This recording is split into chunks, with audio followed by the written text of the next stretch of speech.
My name is Sally, and I am 42 years old, and I am an office worker. I am also a childhood friend of my husband, and our parents live close by. I have taken over the family business, and although we are divorced, Steve and I are still living in the same city. When I got divorced from Steve, I thought about moving away from this city because I didn't want to see his face anymore. However, because I love the schooling system of our district, I bought a used apartment in the same city and lived there. The reason why Steve and I got divorced was due to Steve's infidelity. He was cheating on me. From the very beginning of our marriage, we both worked. We also cooperated in housework, to be fair. Our daughter, Angelica, had been in daycare since she was 3 months old. Steve had taken over his family ironworking business, and since the company was in a very difficult situation, he wasn't getting any decent salary. Steve and I went to negotiate with Charles and Robin, my parents-in-law, several times, but they just said, "We can't give you any more because the company is not doing well." However, our family still had to make a living, so we thought about Steve changing his jobs. However, Steve would not actually take action of changing his job by saying, "If my parents ask me to do something, I can't say no." Then, 6 months before our divorce, things happened. When my daughter was in junior high school, I was put in charge of a new project at work. I had several opportunities to work on projects before, but I kept turning them down because Angelica was still young, and I thought the mother should be around when the child is young. However, my daughter is in middle school. With my daughter's and my husband's consent, I was able to take on the project. This inevitably meant that I would not be able to do family chores as much as I had in the past. There were days at work when I had to stay late and wasn't able to come back until the next day. In the midst of all this, my daughter helped me with household chores and did the cookings.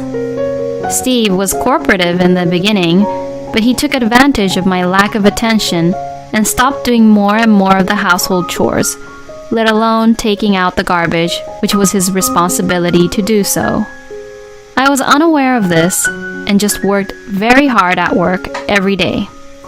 Then one day, a month before our divorce, my daughter asked me to make time to talk to her. I immediately left work on the dot to make time for Angelica. Then, my husband was not there, even though it was time for him to come home. I asked my daughter, "Is your father late today?" She replied, "Always. He always comes home just right before you get home." I was stunned. My husband told me that he eats dinner with our daughter every day. Since I always came home after 10 p.m., I relied on Steve to take care of Angelica. Then, my daughter started talking as if she had been keeping it all in for a very long time. She informed me that my husband comes back home after 9 p.m. very drunk every night. Dinner had always been prepared by Angelica and not Steve. Steve just always had his phone with him and was constantly texting and calling. I was very surprised at everything Angelica told me because I had no idea of this. I could not forgive myself for making my daughter feel this insecure at such an impressionable time in her junior high school years. I apologized to Angelica for not being able to notice this situation from before. I also told Angelica that I wanted her to leave this situation to me to handle from now on. Now, how should I talk to my husband about this? I should gather more evidence. As if I am trying to solve a problem at work, one task after another came to my mind to deal with this situation. Angelica said, "Mom, you should just get a divorce from him soon. I don't want a father like him. He wasn't a father to me." As she said this, Angelica was so determined to cooperate and gather evidences. My husband, who made my daughter feel like this, is my enemy at this point. I immediately planted a tablet in his car with the GPS turned on. We will continue living as how we just normally did until we have the perfect evidences for divorce. A few days later, my husband left for work saying that he had to work over the weekends. The GPS worked, and it did a very good job. Steve's car went in the opposite direction from his office and stopped in front of a very busy and popular cafe. I immediately went to the cafe and succeeded in obtaining photographic evidence.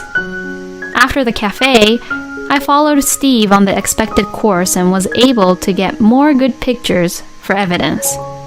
And that night, I confronted my husband, who had deliberately came home in his work clothes with the evidence photos, and questioned him. Steve turned pale and he was speechless. When I was talking to him about what I was planning for our future, I was surprisingly calm and nonchalant. I told him that I knew how he hasn't been taking care of Angelica and just forced her to do all of the household chores on her. I also told him that I knew that he has been just paying attention to his phone, rather his daughter, at her sensitive times. I also told him what I saw during the day. My husband apologized in tears, but I did not have the capacity to forgive him. Then, I signed the divorce papers I had prepared and decided for both of us to go back to both of our parents' house to tell them of the news. When I told Angelica beforehand about actually divorcing her father, she agreed to it as long as I promised her that I would get the custody of her. From there, the things proceeded at a steady pace. My in-laws wanted us to work it out and to avoid the divorce somehow. But once they realized that Steve's infidelity was the cause, Charles and Robin stopped saying anything. When Charles and Robin were convinced, the situation proceeded at a faster pace. My parents said, "You are always welcomed at our place." But Angelica said, "I want to live with you, just the two of us. I will help you with the household chores." So, Angelica and I started looking for a place to live with just the two of us. We were excited to look for a place that was close to Angelica's junior high school, and wanted to find a fully furnished and stylish place. Then, we found a very stylishly renovated used apartment. We both loved and agreed on that place. We decided to take the plunge and buy this place. Thankfully, I had a job, so we bought it with a mortgage, which was about the same price as the rent. Steve went back to Charles and Robin's place. From then, I really enjoyed living with my daughter and was happy to see that my daughter, who was so small and young, had grown up into a person who I could talk to about anything like a friend. A few months later, one day, while I was leading such a busy but happy life, I received a phone call from my parents' house.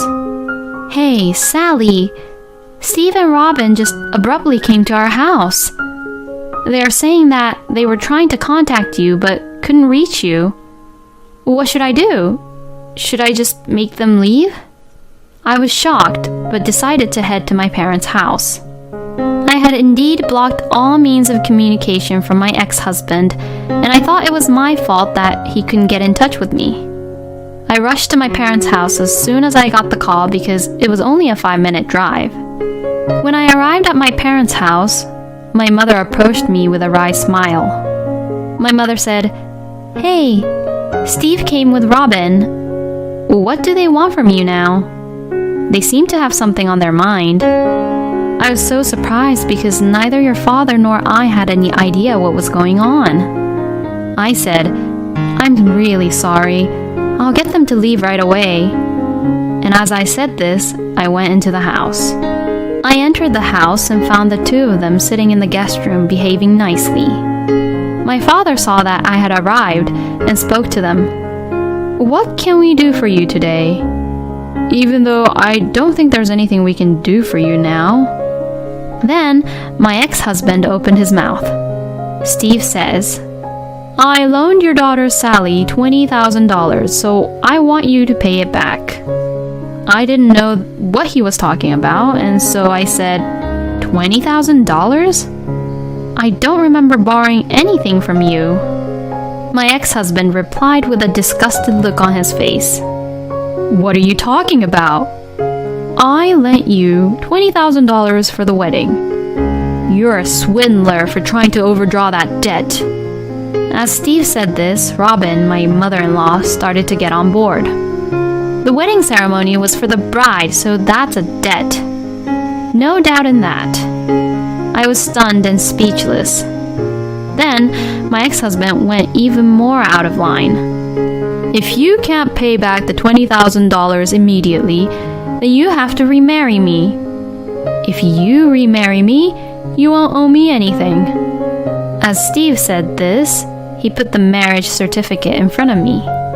Then, my father, who is a very patient man, turned red. "I have been listening to this conversation quietly, but what you're saying is insane. Wedding fee is considered as a debt? That's the most ridiculous idea I've ever heard. Maybe you're so desperate for money that you think you have used your brain to the fullest to come up with this idea, but if you want to pick a fight with us, I'll be your opponent as much as you want. I'll see you in court." After saying this, my father tore up the marriage certificate which Steve has brought. I was startled, but my father brought me back to my senses. "Wedding fee is debt. Then I'll have to charge you, Steve, for 15 years of our married life because you couldn't even make enough money to support you or Angelica and I on a salary like a high school student's part-time job. I'm sure $20,000 won't be enough to repay my charges against you, but are you ready for it? And to remarry you? I'm sorry, but I don't even want to see your face again. Remarry the woman who you are having an affair behind my back." Then, my ex-husband said with tears in his eyes, "I lost in touch with her right after we got our divorce. We were nothing so serious, so I don't have any problem that I cannot contact her anymore." Then my ex-mother-in-law opened her mouth. "My son is not the only one to blame for the affair. I think it was the fact that you were always away at work, working, instead of taking care of the family in the first place." I tried my best to hold back my laughter. No, I think it's your son's fault no matter what you think. He is the one who had an affair with another woman when he was married to me, and that is the fact. He had a family to take care of but didn't, and just fooled around with another woman. Are you out of your mind? Then my husband looked embarrassed and spoke. "Fine, we don't have to remarry. Just, we want you to lend us some money." I knew it. He was here for the money after all. I knew that I had more money than he did, and I also knew that Steve had a habit of spending more money than he could afford. I sighed. "I'm sorry, but I can't help you with your request. We are not a bank, nor we are your moneylender. If you don't have money, you have no choice but to live frugally. Please leave." As I said this, Robin said, "Just $10,000. No, even $5,000 will do. Please lend us. Our company went out of business and we can't make ends meet." When I tried to refuse, my father said and asked my mother, "Sandra, please pack something to eat. Pack for 3 people." My mother willingly started to prepare. My father spoke. "That's all we can do. We have taught our daughter to help people in need. But we didn't teach our daughter to do what she is told to do, but just to be a help and support. I believe and felt that our daughter, Sally, has grown up to be a very strong adult. Please take home these home-cooked meals for my wife today that I am so proud of. And don't ever get involved with my family ever again." And with that, he opened the door for them and urged them to leave. Steve and Robin just took the supper from my mother, which she had prepared for them, and left hurriedly. After seeing them off, my parents and I looked at each other. I started to laugh and said, "What was that?" I couldn't believe what had just happened now. I thought I was in some kind of drama on a TV show. My father replied, "It's probably much more spectacular than a bad drama on a TV show. Anyways, that's my girl.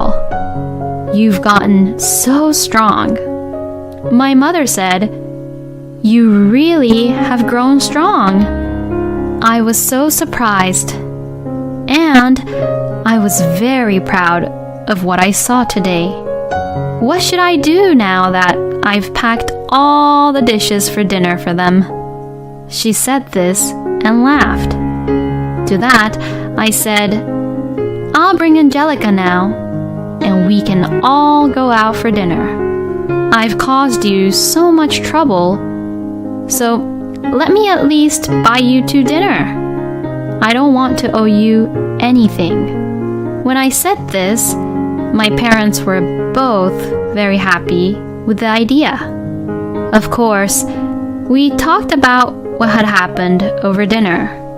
Later, I heard that my ex-husband's ironworks business had gone bankrupt. Steve, who only had a work experience from there, started working somewhere else. But his absenteeism was so noticeable that he soon got fired from the new job. The place where Steve's parents' house used to be had become a vacant lot before I knew it. And as for me, I am as busy as ever. My daughter, Angelica, is growing up obediently and has not yet entered the rebellious phase. I hope that one day Angelica will marry a wonderful man who is nothing like her father.